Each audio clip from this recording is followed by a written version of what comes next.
दोस्तों, स्वागत है आपका प्रयास क्लासिक में। उम्मीद है आप स्वस्थ होंगे, मस्त होंगे। आज मैं आपके समक्ष लेके आया हूँ यूपी डीएलएड से संबंधित आपका सप्तम पेपर, यानी कि सप्तम प्रश्न पत्र, जो कि आपका संस्कृत का है। किसका? संस्कृत का। ठीक है। और संस्कृत के साथ में बता दूँ, यहाँ आपके संस्कृत का अति लघुत्तरीय प्रश्न लेकर आया हूँ, जो कि आपके प्रीवियस ईयर में पूछे गए हैं। अति लघुत्तरीय प्रश्न, ठीक है, यह लेकर आया हूँ, जो कि आपकी प्रीवियस ईयर से पेपर से संबंध रखते हैं।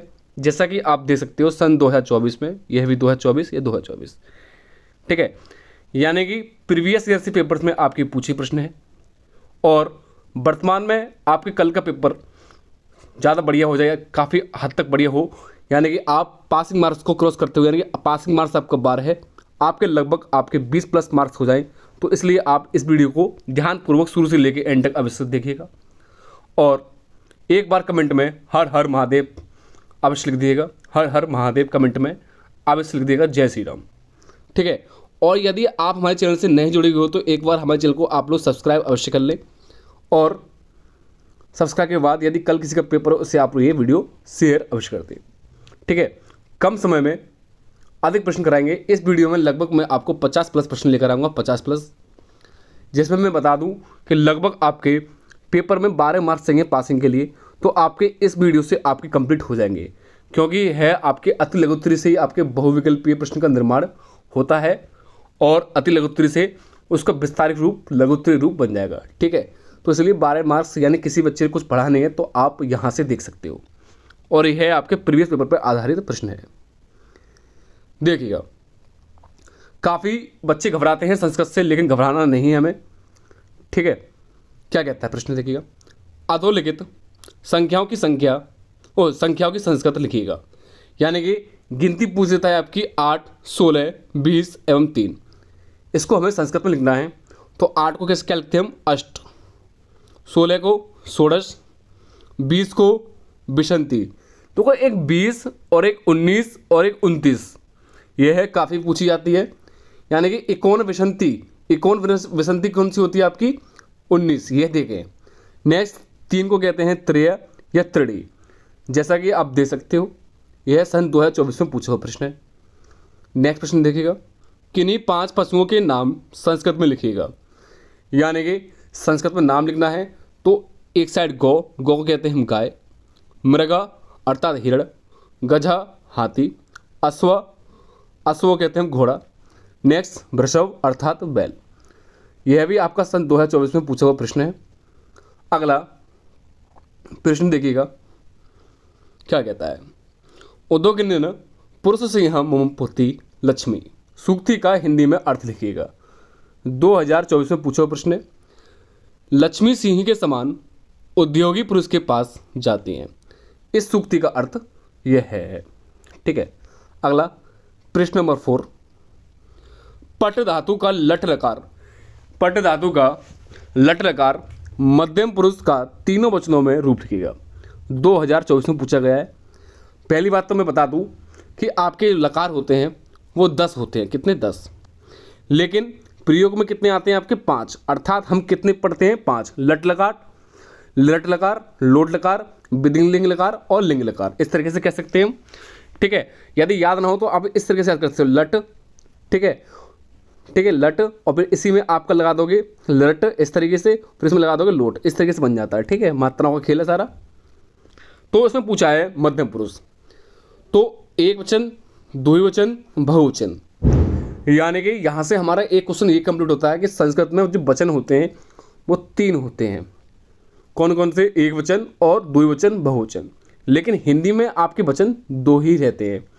यानी कल के हिंदी पेपर के लिए मैं बता दूं, हिंदी में 2 वचन होते हैं। कौन कौन से? एक वचन और बहुवचन। लेकिन संस्कृत में आपके वचन 3 होते हैं, एक वचन, द्विवचन, बहुवचन। इसी प्रकार से आपके संस्कृत में जो आपके लिंग होते हैं वो 3 होते हैं और हिंदी में लिंग 2 होते हैं, स्त्रीलिंग और पुल्लिंग। और संस्कृत में स्त्रीलिंग और पुल्लिंग और नपुंसक लिंग। तो द्विवचन आपको मैं बता दूं कि अगर पटसी, पटथा, पठता, यानी कि पठती, पठत, पठाम, पठामी, पठसी, पठत, पठत, पठामी, पठा, पठाव, इस तरीके से आपने पढ़े होंगे अपने। तो ये द्वि मध्यम पुरुष के 3 वचनों में रूप है। 2024 में पूछा गया है। नेक्स्ट, युष्मत काफ़ी महत्वपूर्ण है। युष्मत सर्वनाम शब्द का तृतीय व्यक्ति के तीनों वचनों के रूप में लिखिएगा। युष्मत तृतीय व्यक्ति के 2024 में पूछा प्रश्न है, आप लोग देख के जा सकते हो, कल पेपर में पूछा भी जा सकता है। तो एक वचन, द्विवचन, बहुवचन, त्वा, युवाम और यशुमाविया। ठीक है। नेक्स्ट प्रश्न नंबर 6, ता विद्यालय आगच्छन का हिंदी में अनुवाद कीजिएगा। यह भी आपका 2024 में पूछा प्रश्न है। वे सभी, ता का मतलब वे, विद्यालय का मतलब विद्यालय और आगच्छन गए, तो वे सभी विद्यालय गए। अगला, जैसा कि आप देख सकते हो प्रश्न नंबर 7 आपका 2022 में पूछा हुआ प्रश्न है। जैसा कि मैंने बताया था, ये आपके सारे प्रीवियस पेपर पर आधारित है। रमा शब्द का सप्तमी व्यक्ति बहुवचन लिखिएगा।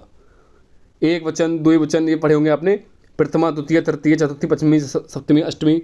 अष्टमी होती है, हालांकि संबोधन होता है। तो रमा शब्द का सप्तमी व्यक्ति बहुवचन क्या है? रमासु। तो कोई ये वाला सा नहीं है इसमें, ये वाला सा प्रयोग किया गया है, ये वाला सर्प वाला सा। ठीक है। नेक्स्ट,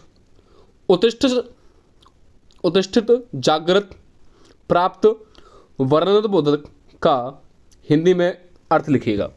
यानी कि इसका अर्थ है उठो, जागो और अच्छे मनुष्य या महान पुरुष को जान लो। इसका तात्पर्य यह है। नेक्स्ट, स्था धातु, लंग लकार, प्रथम पुरुष तीनों वचनों में लिखिएगा।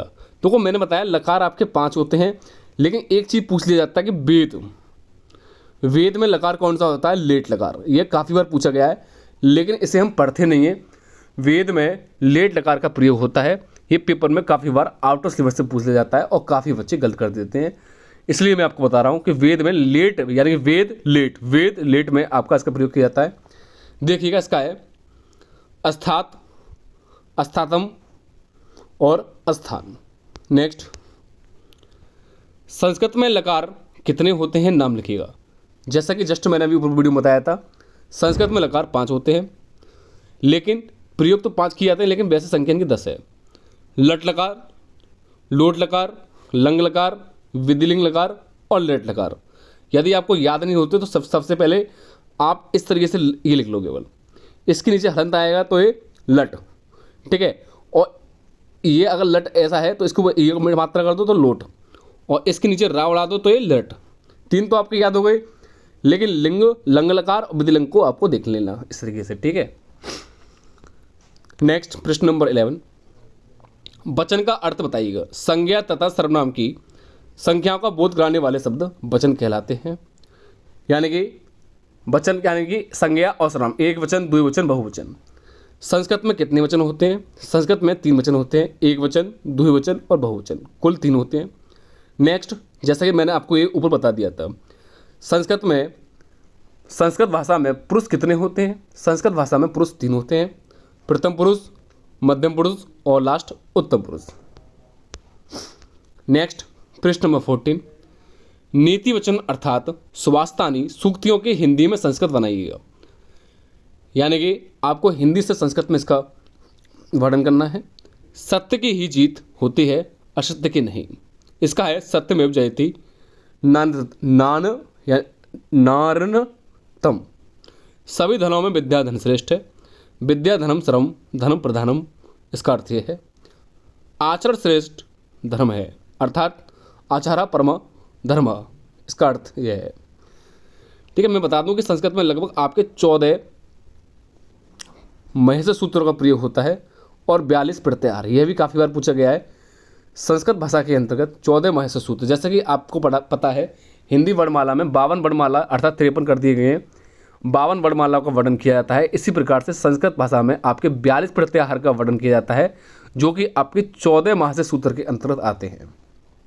नेक्स्ट, प्रश्न नंबर 15, निम्नलिखित हिंदी वाक्यों का संस्कृत में अनुवाद कीजिएगा।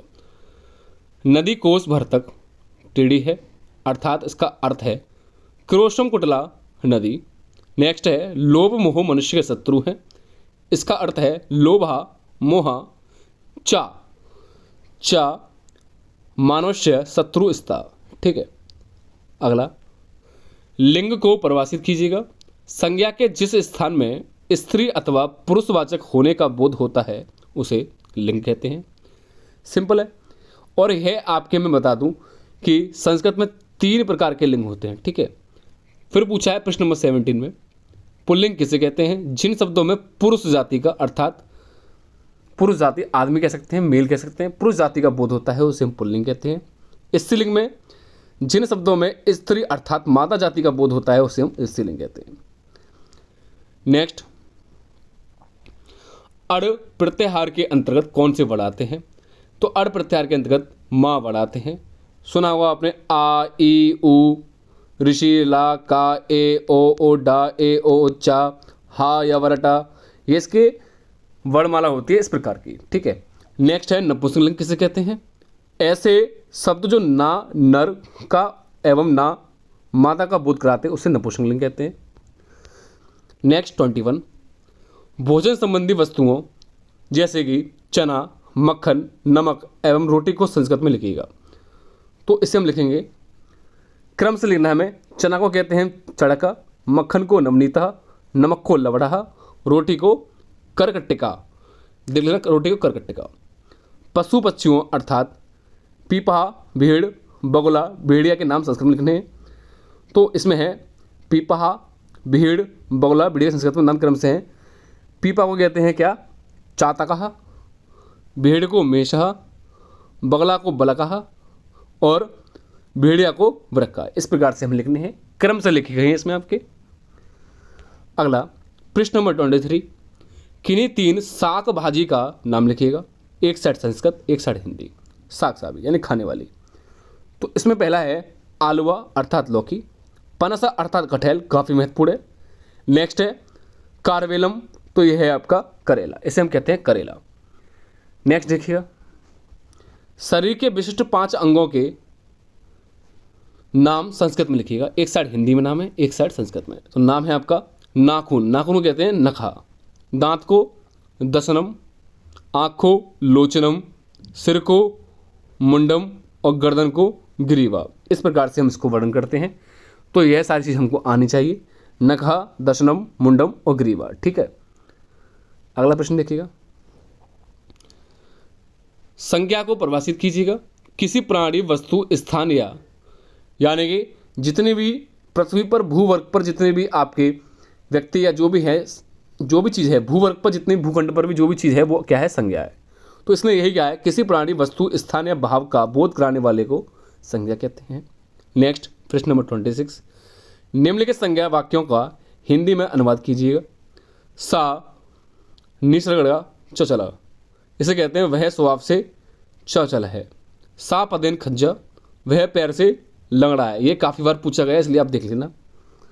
नेक्स्ट प्रश्न नंबर 27, आसपास की वस्तुएं जैसे पेड़, घर, बगीचा तथा पौधे के संस्कृत में नाम लिखिएगा। तो संस्कृत के नाम क्रमशः वृक्ष, ग्रहम, उद्यान तथा पादप हैं। निम्नलिखित में से फल सब्जियों के नाम संस्कृत में लिखिएगा। जामुन, आम, कद्दू, करेला। तो जामुन का क्या हो जाएगा आपका? जम्बू, आम का आमरा, कद्दू का मधुर कुसुमांडम और करेले का कारवेलम। नेक्स्ट प्रश्न नंबर 29, पशु पक्षियों कौवा, भौरा, पक्षी तथा कोयले के संस्कृत में नाम लिखिएगा। इन पशु पक्षियों के संस्कृत में नाम क्रमशः हैं काका, कौ को कहते हैं काका, भौरा को भ्रमरा, पक्षी को खगा और कोयल को पिका। इस प्रकार से कहा जाता है। तो ये चीज़ देखिएगा। नेक्स्ट, तो यहाँ से पशु पक्षियों के, सब्जियों के, शरीर के अंगों के नाम काफ़ी बार पूछे जाते हैं, इसलिए मैंने आपकी एक अलग वीडियो बना दी है। आप मेरे चैनल पर जाकर देख सकते हो, 4-5 दिन पहले ही डाली है, ठीक है। नेक्स्ट प्रश्न नंबर 30, आसपास की वस्तुएं जैसे फूल, चौराहा, अनार, नींबू, गेंद किस संस्कृत में नाम लिखिएगा।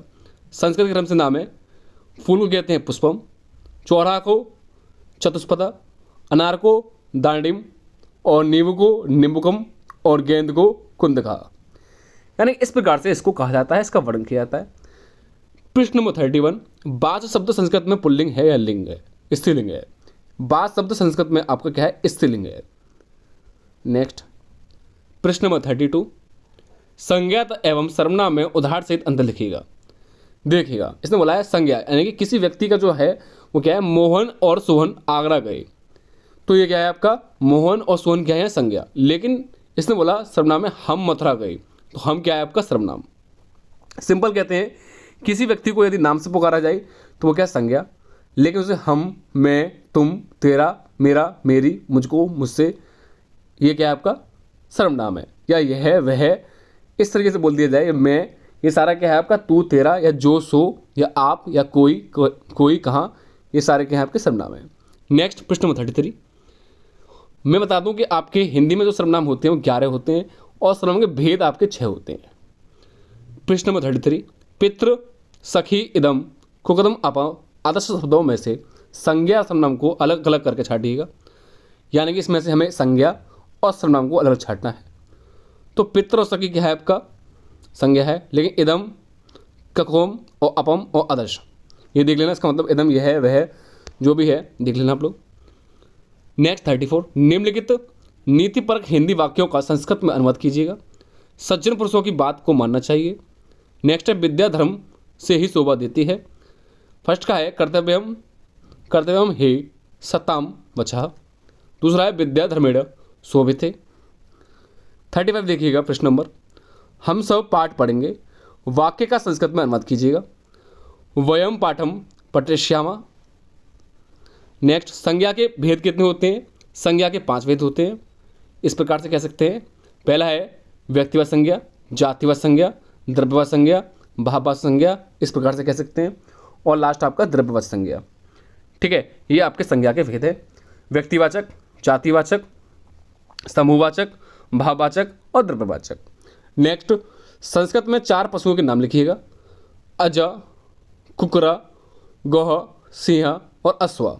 4 की पूछा था, इसने 5 लिख दिया, काफ़ी महत्वपूर्ण बात है। तो आप भी एक बढ़ा के लिख सकते हो, इसमें कोई बात नहीं है, लेकिन एक जहाँ घटा के लिखोगे 4 की जगह 3 तो आपके नंबर घट सकते हैं। नेक्स्ट प्रश्न नंबर 38। निम्नलिखित शब्दों में से किन्हीं 6 शब्दों के संस्कृत में नाम लिखिएगा। 6 के पूछे हैं तो इसने काफ़ी लिख दिए हैं, देखिएगा। घोड़ा को अश्व, कुत्ता को कुकुरा, हिरन को मृगा, बकरी को अजा, कोयल का कोकिला, चिड़िया को चटका, काफ़ी महत्वपूर्ण है, चिड़िया वाला पूछा गया था पिछली बार स्पेशली में। पेड़ को वृक्षा, तरबूज को कालिंदम और लड्डू को मोदका और अनार को दाड़िम। ये काफ़ी बार पूछे गए हैं प्रश्न। नेक्स्ट प्रश्न में देखिए 39। थोड़ा पेज थोड़ा ब्लर है, कोई दिक्कत नहीं दिख रहा है। मकरा, सरका, मराला, ससका शब्दों में किन्हीं 2 शब्दों का हिंदी में अर्थ लिखिएगा, यानी किन्हीं 2 का लिखना है। तो मकरा का मतलब क्या होता है घड़ियाल, और सारका का मैना, ये पूछा गया था, और सस का खरगोश, यह भी पूछा गया था। ये आप दोनों ही महत्वपूर्ण है, वेरी वेरी इंपॉर्टेंट है ये दोनों। अगला प्रश्न नंबर 40। निम्नलिखित शब्दों में पुल्लिंग, स्त्रीलिंग और नपुंसकलिंग शब्दों को अलग अलग सूची बनाइएगा। हिमालय, सागरः, राजन, गंगा, नदी, वधु, फलम, पुस्तकम, सौंदर्यम। यानी कि इसमें से हमें छाटना है पुल्लिंग, स्त्रीलिंग और नपुंसकलिंग, इस प्रकार से। ठीक है, तो पुल्लिंग कौन कौन से हैं, हिमालय, सागर, राजन। स्त्रीलिंग कौन कौन से हैं, गंगा, नदी, वधु। नपुंसकलिंग पुस्तकम, सौंदर्यम, फलम। ये ना ही तो आपके पुल्लिंग में आते हैं और ना ही स्त्रीलिंग में। नेक्स्ट प्रश्न देखिएगा 41। संप्रदान कारक का प्रयोग किस विभक्ति के लिए किया जाता है। संप्रदान कारक का प्रयोग चतुर्थी विभक्ति के लिए किया जाता है, अर्थात कर्ता ने कर्म को करण से, ये तो पढ़े होंगे। संस्कृत में 6 व्यक्ति होते हैं, कारक होते हैं, और हिंदी में 8 होते हैं। ठीक है, नेक्स्ट है ध्रुवम पायोपादनम से संबंधित व्यक्ति का नाम लिखिएगा, कौन सी है, पंचमी। नेक्स्ट राम, हरि, गुरु, सर्वतद, युष्मद, अस्मद शब्दों में से संज्ञा एवं सर्वनाम को अलग अलग छाट कर लिखिएगा। तो राम, हरि, गुरु ये सारी चीज़ क्या है आपकी संज्ञा है। शेष आपकी सर्वतद, युष्मद, अस्मद ये क्या है सर्वनाम है। सिंपल मैंने कहते हैं जहाँ नाम आ जाए वो सर्वनाम संज्ञा है। शेष आपका यह वह, मैं, मेरा, मुझको, तू, तेरा, आप, यह वह, कौन, क्या, कब, कोई, ये सारे क्या हैं आपके सर्वनाम के अंतर्गत आते हैं। नेक्स्ट प्रश्न नंबर 44। निम्नलिखित शब्दों में से किन्हीं 4 शब्दों के हिंदी अर्थ लिखिएगा। तो इसमें 4 की जगह इसने सारे लिख दिए हैं। पहला है समाचार पत्रम अर्थात अखबार, अश्रु अर्थात आंसू, न्यायालय अदालत, स्वाहा आने वाला कल, पितृव्य चाचा, पितामह बाबा, ये दोनों ही महत्वपूर्ण है। 5वां 6वां, और द्वारम अर्थात दरवाजा। ये आप लोग देख लेना, इसका स्क्रीनशॉट भी ले सकते हैं आप लोग। अगला प्रश्न नंबर 45।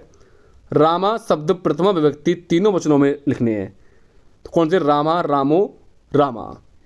ये प्रथमा। द्वितीया क्या होती है? रामम, रामेण, रामो, रामान। श्रीमद् भगवद गीता के निम्न संस्कृत श्लोक में कितनी हिंदी में अनुवाद करना है? इसका हिंदी में अनुवाद करना है।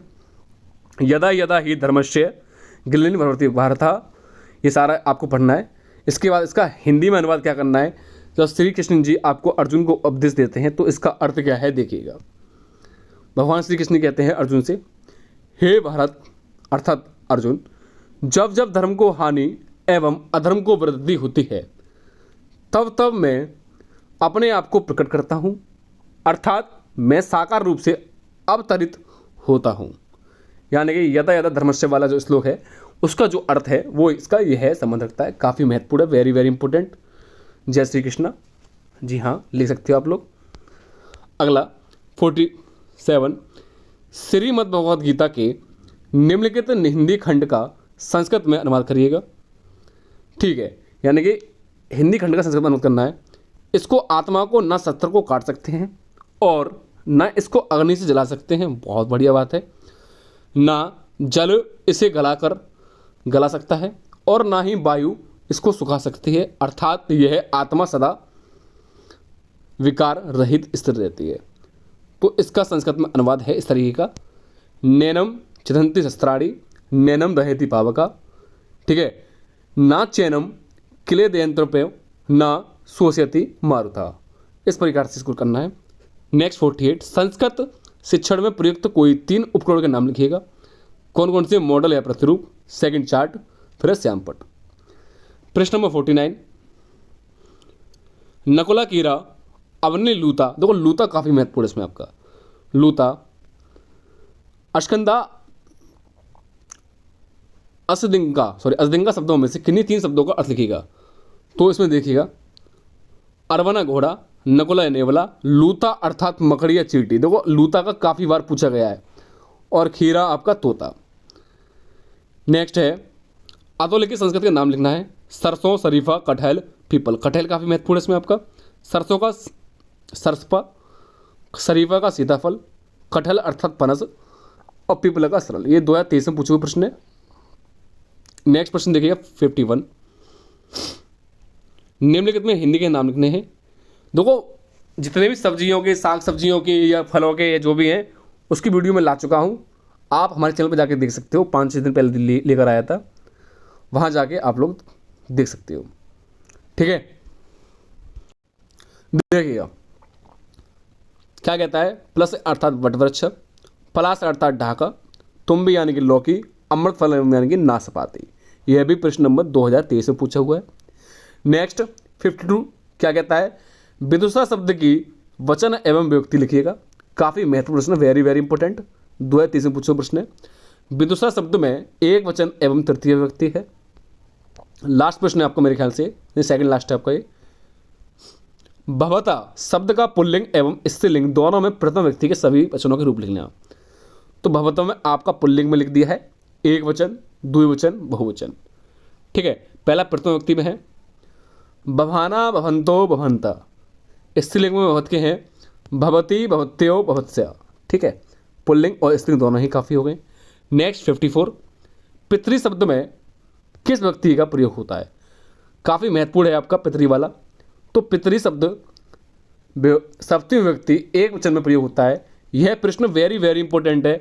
यह प्रश्न काफ़ी बार तो आपका सी टेट या यूपी टेट या मैं कह दूं काफ़ी बार पूछा गया है ये प्रश्न, और डीएलएड में तो कुछ पूछो ही मत। तो इसलिए इस प्रश्न को आप देख के जाना। पितृ शब्द सप्तमी व्यक्ति एक वचन में इसका प्रयोग किया जाता है, यानी कि ये पिता के रूप हैं। ठीक है, यहाँ आपके 50+ प्रश्न कंप्लीट होते हैं, 50+ प्रश्न कंप्लीट हो चुके हैं।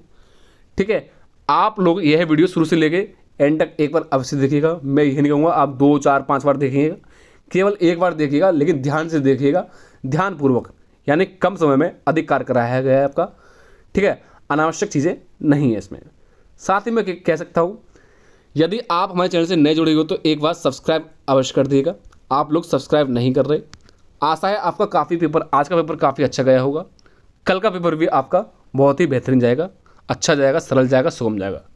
तो इसी के लिए एक बार कमेंट में आप हर हर महादेव अवश्य लिख दें, हर हर महादेव। ठीक है, हर हर महादेव से लिख लें। और यदि आपने हमारे चैनल को भी शेयर नहीं किया तो शेयर कर दें, कमेंट में हर हर महादेव अवश्य लिख दें और सब्सक्राइब करना ना भूलें। ठीक है, मेरी शुभकामनाएं आपके साथ हैं कि आपका पेपर काफ़ी अच्छा जाए, बेहतरीन जाए, बढ़िया जाए, आप सभी का 25 में से 25 नंबर आए, मैं तो यही चाहूँगा। ठीक है, मिलते हैं नेक्स्ट वीडियो में। धन्यवाद। जय हिंद, जय भारत।